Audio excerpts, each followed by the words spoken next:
తల్లిదండ్రులను ద్వేషించమనడమే కాకుండా అన్ని రకాల రక్త సంబంధాన్ని తెంచుకుంటేనే నిత్య జీవం పరలోకం అని యేసు ప్రభు చెప్పాడంట. మరి ఎక్కడ చెప్పాడు ఏ మాట నాకే తెలియదు, కానీ దీనికి నువ్వు రాసినటువంటి రెఫరెన్స్ ఏంటంటే లూకాసు వార్త 14:26లోను, మత్తయి వార్త 19:29లోను యేసు ప్రభు ఈ మాట అన్నాడంట. అంటే ఎవడైనాను నా యొద్దకు వచ్చి తన తండ్రిని, తల్లిని, భార్యను, పిల్లలను, అన్నదమ్ములను, అక్కచెల్లెలను, తన ప్రాణమును సహా ద్వేషింపకుంటే వాడు నా శిష్యుడు కానేరడు. ఇక్కడ ద్వేషం అని ఉంది కదా, తల్లిదండ్రులు ద్వేషించమన్నాడు యేసు ప్రభు అని ఇక్కడ వ్రాసాడు. మత్తయి సువార్త, మార్కు సువార్త, లూకాసు వార్త మూడింటిని సినాప్టిక్ గాస్పెల్స్ అంటారు. అంటే ఒక దాంట్లో ప్రస్తావించిన దాన్ని అదే సందర్భాన్ని ఇంకో దాంట్లో ప్రస్తావించుంటారు. మూడు చూడడానికి ఒకేలాగా ఉంటాయి, సిమిలర్ గాస్పెల్స్ అంటారు వాటిని. ఇక్కడ ద్వేషింపకుంటే అనే దాన్ని తీసుకొని తెలుగులో ఉన్నదాన్ని ద్వేషించమన్నాడు అంటున్నాడు. మత్తయి సువార్త 10:37 నాకంటే ఎక్కువగా తన తండ్రిని కానీ, తల్లిని కానీ, భార్యను కానీ, పిల్లలను కానీ, భూములు కానీ, ఆస్తులు కానీ, బిడ్డలు కానీ, తన ప్రాణాన్ని సహా ద్వేషించుకుంటే, ఇక్కడ యేసు చెబుతున్నది నాకంటే ఎక్కువగానే కంపారిజన్ తప్ప, అంటే ప్రయారిటీస్ ఏది లెస్ ప్రయారిటీ, అంటే ఏది తక్కువ ఏది ఎక్కువ ప్రయారిటీ అని చెబుతూ ఉన్నటువంటి దీన్ని కూడా అర్థం చేసుకోకుండా ద్వేషం అనే పదాన్ని తీసుకుని వెళ్ళి బైబిల్ తెలియనటువంటి హైందవ సమాజంలో విద్వేషాన్ని నింపుతున్నటువంటి ఇది ఏమైనా సమంజసమా? మత్తయి సువార్త 5:45 యేసు ప్రభు అంటాడు, తన సహోదరుని ఎవడైనా ద్వేషిస్తే వాడు నరకానికి పాత్రుడు, వాడు శిక్షకు పాత్రుడు, ద్వేషించకూడదు, ద్రోహి అని పిలవకూడదు అని యేసు ప్రభు తన సహోదరుని ద్వేషించదని చెబితే, ఇక తల్లిదండ్రులు ద్వేషించమని చెప్పమన్న మాటకి ఏమైనా అర్థం ఉంటుందా? కాదు. యేసు ప్రభు చెప్పినటువంటి ద్వేషం అన్నటువంటి మాట ఏంటంటే నాకంటే ఎక్కువగా ప్రేమించకండి. దీనికి ఆధారం ఏంటి? మత్తయి సువార్త 10:30 నాకంటే ఎక్కువగా ప్రేమించువాడు అంటే ఇంత చిన్న విషయాన్ని పోలుస్తున్నాడనే చిన్న విషయాన్ని కూడా అర్థం చేసుకోకుండా ఇలాంటి ద్వేషాన్ని నింపుతూ ఈ పుస్తకాన్ని రాయడం అన్నది ఎంత హాస్యాస్పదం చూడండి. తర్వాత ఇక్కడ నా నామం నిమిత్తము అన్నదమ్ములనైనను, అక్క చెల్లెలనైనను, తల్లినైనను, తండ్రినైనను, పిల్లలనైనను, భూములనైనను, ఇళ్ళనైనను విడిచిపెట్టిన ప్రతివాడు 100 రెట్లు పొందును. అంటే తల్లిదండ్రుల్ని అందరిని విడిచిపెట్టాలి అనేటట్టుగా, ఏదో పరిత్యాగం చేయాలనేటట్టుగా ఇక్కడ రాస్తున్నాడు. ఇది ప్రయారిటీకి సంబంధించింది తప్ప పూర్తిగా విడిచిపెట్టమని కాదు ఇది. ఒకవేళ యేసు ప్రభు ఉద్దేశం అదే అయితే కనుక యేసు ప్రభు శిలువ మీద ఉన్నప్పుడు తన శిష్యుని పిలిచి, యోహాన్ని పిలిచి, ఇదిగో నీ తల్లి, ఇదిగో నీ కుమారుడని ఎందుకు తన తల్లిని గురించినటువంటి బాధ్యతలను యోహానికి అప్పగిస్తాడు కదా? ధర్మశాస్త్రంలో నీ తల్లిని తండ్రిని సన్మానించని మాట ఎందుకు వ్రాయబడింది అంటే ఇంత చిన్న విషయాన్ని కూడా అర్థం చేసుకోకుండా తల్లిదండ్రుల్ని విడిచిపెట్టమని యేసు ప్రభు చెబితే తాను శిలువ మీద ఉన్నప్పుడు తానే వర్ణించే స్థితిలో తన తల్లి బాధ్యతని శిష్యుడికి ఎందుకు అప్పగించాడు? ధర్మశాస్త్రంలో 5వ ఆజ్ఞ నీ తల్లిని తండ్రిని సన్మానించు, సామెతల్లో నీ తల్లి ముదిమెందు ఆమెను నిర్లక్ష్యం చేయవద్దు. ఇంత చిన్న విషయాన్ని కూడా అర్థం చేసుకోకుండా ఎంత విద్వేషాన్ని నింపుతూ ఈ పుస్తకం రాయబడింది. తర్వాత 3వ ప్రశ్న, యేసు కరుణామయుడు దయగలవాడని చెబుతున్న పాస్టర్లు బైబిల్లో అసలైన వచనాలు అంటే యేసు ప్రభు అంట కరుణామయుడు దయామయుడు అంటూ మేము చెబుతున్నట్టు, కానీ బైబిల్ అలా లేదంట. దానికి ఆయన చెప్పినటువంటి విషయం ఏంటంటే నా యందు విశ్వాసం ఉంచు ఈ చిన్నవారిలో ఒకరిని అభ్యంతరపరచువాడెవడో వాడు మెడకు పెద్ద తిరగట్రాయి కట్టబడి సముద్రంలో పడవేయబడుట వానికి మేలు. నీ చెయ్యి నిన్ను అభ్యంతరపరిచినట్ల దాన్ని నరికివేయము. మార్కు సువార్త 9:42 ఈ వచనాన్ని కోట్ చేస్తూ యేసు ప్రభు కరుణామయుడు దయామయుడు అని చెప్తున్నారు. కానీ ఇక్కడ మాత్రం నేను ఏం చెప్తున్నా అంటే ఎవడైతే యేసు ప్రభువును అంగీకరించే వ్యక్తిని తిరస్కరిస్తాడో ఆ వ్యక్తి మెడకు పెద్ద తిరగట్రాయి కట్టబడి నడి సముద్రంలో ముంచబడ్డ మేలు అని ఇక్కడ రాయబడింది. అంటే ఏది లిటరల్గా రాయబడింది, ఏది సింబాలిక్గా రాయబడింది అనేటువంటి ఈ చిన్న తేడా ఈ ప్రవీణ్ ప్రారంభంలో ఏ రాస్తా అంటే ఈయన బీటెక్ చదివాడు అని రాస్తున్నాడు. అంటే బీటెక్ ఎలా చదివాడు, ఎందుకు అంత దూరం వచ్చాడు, ఎలా వచ్చాడు నాకైతే తెలియదు. కానీ ఏది సింబాలిక్ రైటింగ్, ఏది లిటరల్ రైటింగ్ అనే కనీస స్పృహ లేకుండా సింబాలిక్గా లిటరల్గా అన్న మీకోసం నేను నా ప్రాణం ఇస్తానంటే అది లిటరలా సింబాలిక్? మీకోసం నేను ప్రాణం ఇస్తాను, నేను మీకోసం సప్త సముద్రాన్ని దాటి వస్తాను అంటే దాని అర్థం ఏంటి? అంటే ఆ ప్రేమను వ్యక్తీకరిస్తున్నాను తప్ప లిటరల్గా నేను 7 సముద్రాలు దాటలేను, లిటరల్గా నా ప్రాణాన్ని ఇవ్వలేను. అర్థమవుతుందా? నా గుండె నిండా నువ్వు నిండిపోయావు అని అన్నావు అనుకో, గుండెలు ఎలా నిండుతావు? అది సింబాలిక్గా చెప్తున్నటువంటి విషయం, అంతే లిటరల్గాని కాదు.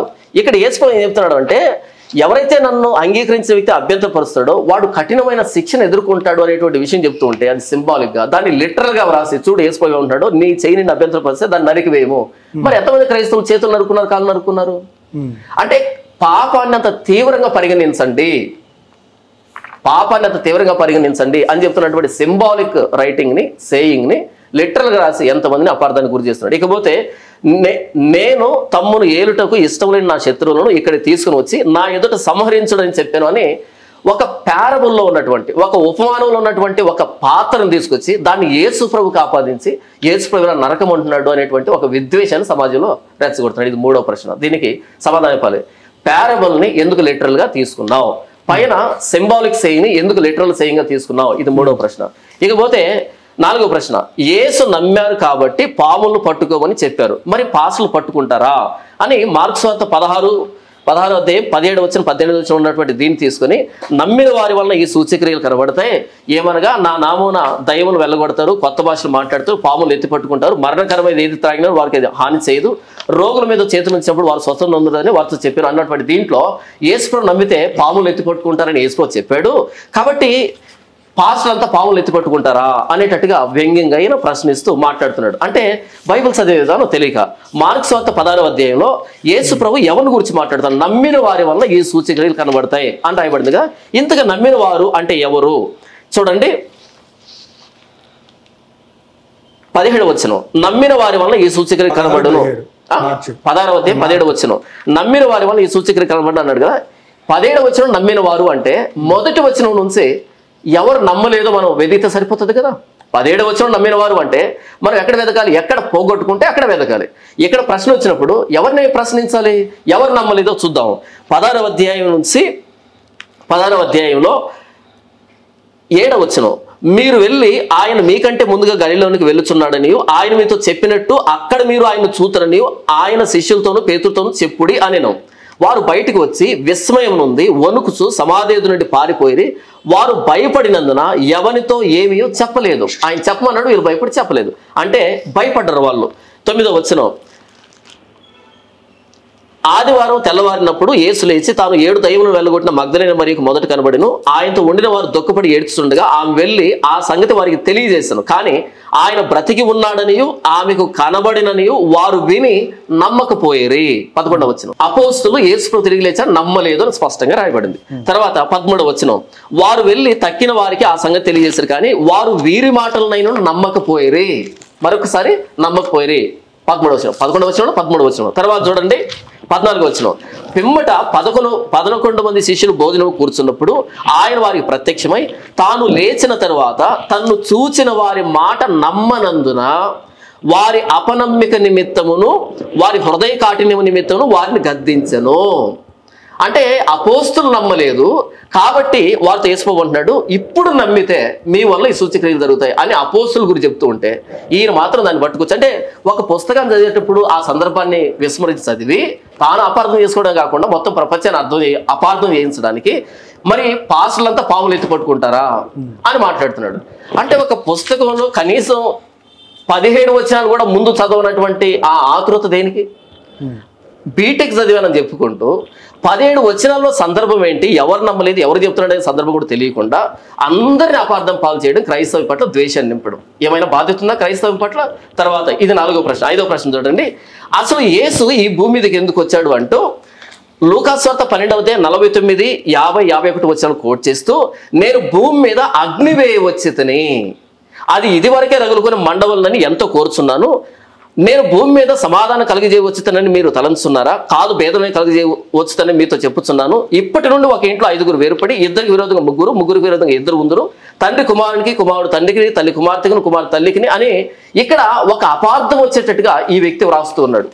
ఇప్పుడు ఇదే సందర్భాన్ని ఏది లూకాసు వార్త 12:49లో నేను చదివి వినిపిస్తాను చూడండి. మన ప్రవీణ్ చేసినటువంటి ఒక కుయుక్తి, కపటోపాయం ఏంటి అన్నది మీకు అర్థమవుతుంది. 12వ అధ్యాయం లూకాసు వార్త, నేను భూమి మీద అగ్ని వేయవచ్చితిని, అది ఇదివరకే రగులుకొని మండవాలని ఎంతో కోరుచున్నాను కదా. ఇది ఆయన రాశాడు, ఇంతవరకు రాశాడు కదా. ఆ తర్వాత చూడండి నేను చదివి వినిపిస్తున్నాను.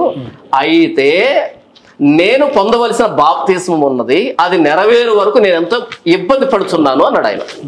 దాన్ని ఇక్కడ కోట్ చేయలే. చూడండి, నేను భూమి మీద అగ్ని వేయవచ్చితిని, అది ఇదివరకే రగులుకొని మండవాలని ఎంతో కోరుచున్నాను అని ఫుల్ స్టాప్ పెట్టి తర్వాత వచ్చానికి వచ్చాడు. ఎక్కడికి వచ్చాడు? నేను భూమి మీద సమాధానం కలుగజేయవచ్చుని మీరు తలంచున్నారు. 51కి వచ్చాడు. 50 వచ్చిన కంప్లీట్గా పూర్తిగా పక్కన పెట్టేశాడు. ఎందుకని? ఈయన చెబుతున్న దానికి కొంచెం అనానుసంగా ఉంది కాబట్టి 50ను పూర్తిగా పక్కన పెట్టేసి 49, 51, 52 దాకా వెళ్ళాడు.